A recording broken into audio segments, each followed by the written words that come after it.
Langkah praktis menjadi money magnet. Kita belajar tentang law of attraction sebenarnya untuk berbagai hal ya. Jadi bisa untuk sebuah kelimpahan, bisa untuk ya mungkin kesehatan, sosial, spiritual dan lain-lainnya. Namun kebanyakan orang itu bertujuan untuk bagaimana menjadi orang yang berkelimpahan soal finansial. Nah, di video kali ini kita diskusi bareng ya bagaimana langkah yang perlu dilakukan agar kita menjadi money magnet atau magnet uang. Dan teman-teman bisa ikuti video ini dan ini teman-teman bisa pelajari ilmunya dan teman-teman bisa terapkan juga. Untuk menjadi money magnet ada beberapa poin yang nanti akan saya sampaikan dan kita langsung aja di poin pertama. Atur pikiran selaras dengan uang. Nah, kita harus mengatur nih pikiran kita biar selaras dengan uang. Dan mungkin ada yang bertanya ya, gimana sih biar selaras dengan uang?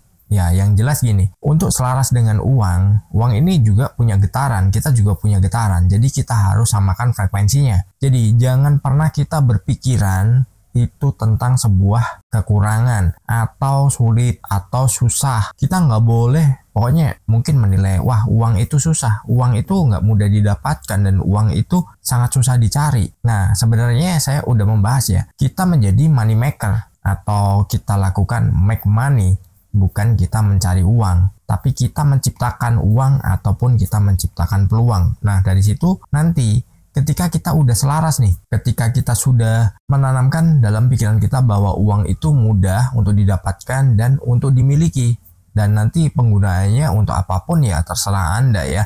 Yang jelas itu Anda gunakan dengan bijak dan Anda bisa gunakan dengan ya berhati-hati, dalam artian berhati-hati bukan sembarangan.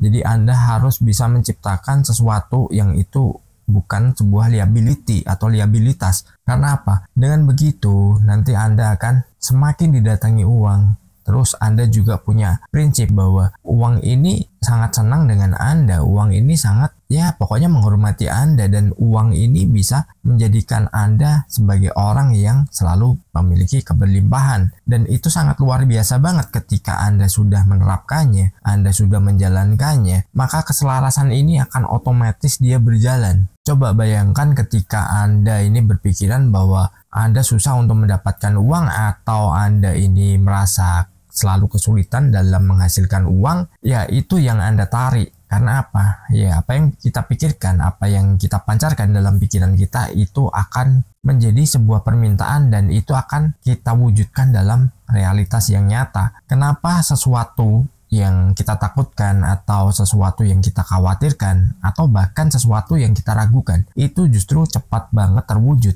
Karena ya kita melakukannya totalitas. Kita lebih menjiwai tentang kekurangan daripada kita menjiwai tentang keberlimpahan. Nah, itu yang harus dirubah, itu harus diperbaiki, karena ya biar teman-teman nanti menjadi orang yang memang benar-benar bisa memiliki kelimpahan, entah nilai uang berapa ataupun memiliki aset apapun, dan apa yang menjadi tujuannya itu semua tercapai dan semuanya bisa teman-teman raih dengan menyenangkan, dengan mudah, dan pokoknya segala sesuatunya itu membuat Anda semakin ya santai menjalani hidup, dan teman-teman bisa mendapatkan itu semua dengan cara menyelaraskan pikiran dan apa yang ingin diraihnya, apa yang ingin diwujudkannya. Misalkan uang, ya selaraskan dengan uang. Karena apa? Dengan kita menyelaraskan pikiran kita dan uang, atau kita menanamkan kemudahan ketika kita mau uang itu mudah datang, ya kita akan terbaca oleh energi-energi di alam semesta, terutama energi uang. Wah, ternyata ada yang memanggilku, aku akan datang dan aku akan bersamanya. Ketika Anda perlakukan dengan baik, ketika Anda perlakukan dengan hormat, maksudnya hormat itu bukan kita menyembahnya ya, tapi kita merawatnya, kita tidak membuangnya secara sia-sia. Maka apa? Dia akan betah dan manggil teman-temannya. Senang nggak? Ketika uang yang kita simpan itu manggil saudaranya, manggil temennya, manggil sahabatnya, manggil siapapun yang serupa dengannya. Semakin banyak Anda akan semakin senang. Hanya saja diingat ya, proses ya. Selalu saya tekankan, proses itu tiap orang beda-beda dan macam-macam. Kita tidak boleh memaksakan yang namanya cara. Kita tidak boleh memaksakan prosesnya. Nikmati aja dulu dan lakukan apa yang bisa kita jalankan. Kita lanjut di poin kedua, metode seolah-olah. Nah, ini sebenarnya nyambung ya. Jadi gini, metode seolah-olah, ya mungkin pernah kita bahas juga. Ini adalah kita menggambarkan sesuatu yang kita inginkan itu seolah-olah sudah kita dapatkan. Semua itu sudah kita miliki dan itu sudah berada bersama kita.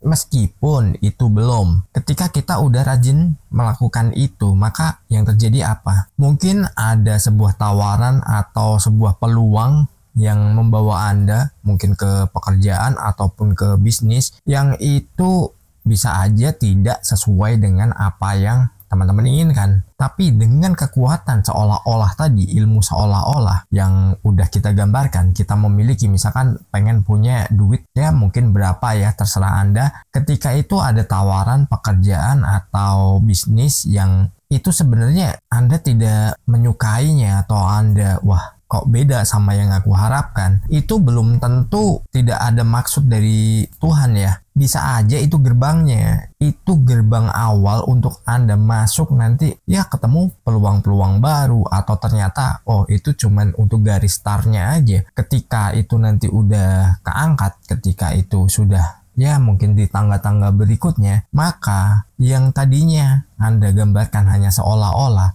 itu menjadi realita. Dan ini banyak dialami juga sama orang. Biasanya, ya pekerjaannya kok nggak nyambung. Wah pekerjaannya kok kayak gini. Wah ini bukan bidangku. Tapi mau nggak mau akhirnya belajar kan. Setelah belajar, loh kok ini ada peluang ini dari sini. Ada kerjasama yang itu ternyata mungkin pekerjaan atau bisnis Anda yang Anda inginkan. Nah dari situ apa? Bisa kebuka. Ada contoh nih. Seseorang yang sebenarnya karena terpaksa juga menjalani sesuatu. Tapi penghasilannya itu bisa ratusan juta per bulan, dan itu pekerjaannya dia keliling dunia. Jadi tadinya dia bekerja nih di sebuah perusahaan, dia sebagai tim kreatifnya, dia yang bikin konsepnya segala macam, dan dia bayar talent ya. Jadi secara sepihak si talent ini memutuskan kontrak, dan mau nggak mau karena udah ada deadline, dia ada kontrak, akhirnya dia turun tangan dan dia jalani apa yang udah dia konsep. Itu dia jadi konseptor dan dia jadi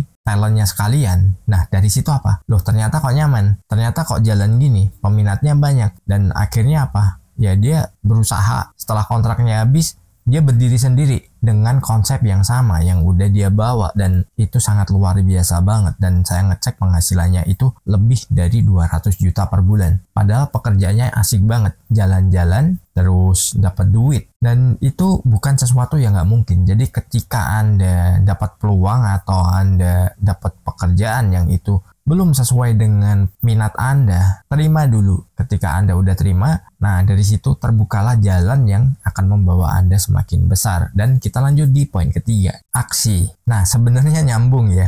Yang penting kita lakukan take action ya. Ambil tindakannya dulu. Jadi gini, ketika Anda mungkin terbatas ya, Anda pengen memulai sesuatu, tapi Anda punya keterbatasan, mungkin peralatan yang kurang proper, atau ya mungkin hanya punya alat seadanya, Anda ingin memulai sebuah usaha, ya jalani dulu aja. Jadi gunakan apa yang ada dulu, baru nanti Anda kembangkan lagi setelah semuanya udah berjalan. Semakin lama dan semakin Anda konsisten, itu akan menjadi sebuah peluang yang jauh lebih baik. Karena apa?